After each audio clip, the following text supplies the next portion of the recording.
England ম্যাচের 2 দিন আগে দল ঘোষণা করলো অস্ট্রেলিয়া, ওই জায়গায় এখনো জল খোলা করছে।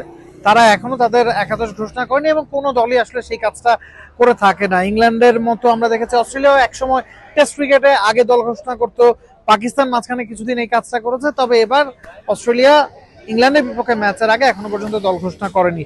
তবে দল নিয়ে খুব বেশি কাটাছেড়া করার কি আসলে প্রয়োজন আছে কিনা, কোন জায়গায় অদল বদল হতে পারে, তাদের পেসারদের কেউই নাই। আমরা বলছিলাম Josh Hazlewood, Pat Cummins, Mitchell Starc, 3 জন পেসারের একজনও এবারের চ্যাম্পিয়ন্স ট্রফিতে খেলছেন না এবং তাদেরকে নিশ্চিতভাবেই অস্ট্রেলিয়া মিস করতে যাচ্ছে।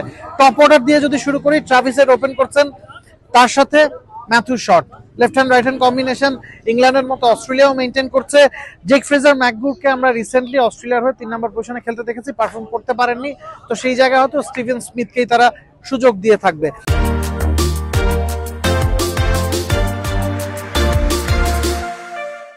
জশ ইংলিশ এবং Alex Carey 2 wicket keeper batsman, দুজনই একাদশে থাকার সম্ভাবনা আছে। সেক্ষেত্রে অ্যালেক্স ক্যারি হয়তো উইকেট কিপিংটা করবেন, জশ ইংলিশ 4 নম্বরে ব্যাটিং করতে পারেন, 5 নম্বরেও করতে পারেন।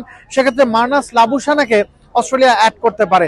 আমরা জানি মার্কাস স্টয়নিস অবসর নিয়েছেন, মিচেল মার্শ ইনজুরির কারণে নাই, সে কারণেই জশ ইংলিশ, অ্যালেক্স কেরি তাদের উপর কিন্তু অনেক বেশি দায়িত্ব থাকবে।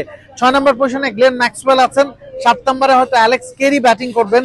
এখন 8 নম্বর পজিশনে আপনি শন অ্যাবটকেও খেলাতে পারেন, বেন ডোয়ার্সিসকেও খেলাতে পারেন। বেন ডোয়ার্সিস যেহেতু লেফট হ্যান্ড পেস বোলিংটা করে থাকেন এবং ব্যাটিং এর শেষ দিকে গিয়ে দ্রুত লয়ে রান তুলতে পারেন, তাকে মনে হচ্ছে শন অ্যাবটের জায়গায় প্রেফার করা হয়ে থাকতে পারে।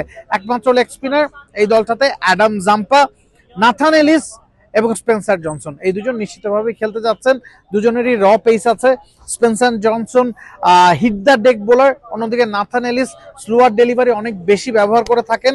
তো এই দুজন টি20তে যথেষ্ট সফল, ওয়ানডেতে এখন সেই কাজটা করে দেখাতে হবে। এবং ইংল্যান্ডের মতো অস্ট্রেলিয়ার একাদশে একটা জায়গায় কিছুটা দুর্বলতা দেখা যাচ্ছে। ইংল্যান্ডের মতো অস্ট্রেলিয়াও 4 জন স্পেশালিস্ট বোলার নিয়ে খেলতে যাচ্ছে এই ম্যাচটা। সেক্ষেত্রে 5 নম্বর বোলিং অপশনটা হবেন গ্লেন ম্যাক্সওয়েল। তিনি কি আসলে পুরো 10 ওভার করতে পারবেন কিনা, যদি করতে না পারেন, ইংল্যান্ডে আমরা বলছিলাম যে লিয়াম লিভিংস্টোনকে ওই কাজটা করতে হবে, তাকে সঙ্গ দেবেন জো রুট। সেক্ষেত্রে অস্ট্রেলিয়া দলে গ্লেন ম্যাক্সওয়েলকে সঙ্গ দেবেন ম্যাট শট। তো এই হচ্ছে অস্ট্রেলিয়ার লাইন আপ ইংল্যান্ডের বিপক্ষে বিগ ম্যাচের আগে। আরো একবার বলে দিতে চাই, 3 পেসারকে অস্ট্রেলিয়া নিশ্চিতভাবে মিস করবে।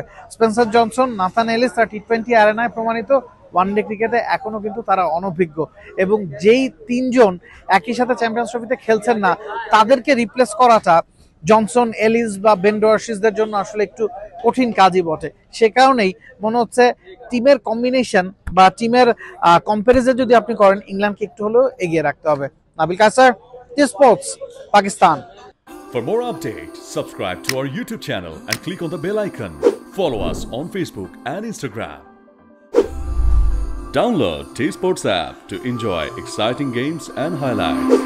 Visit tsports.com.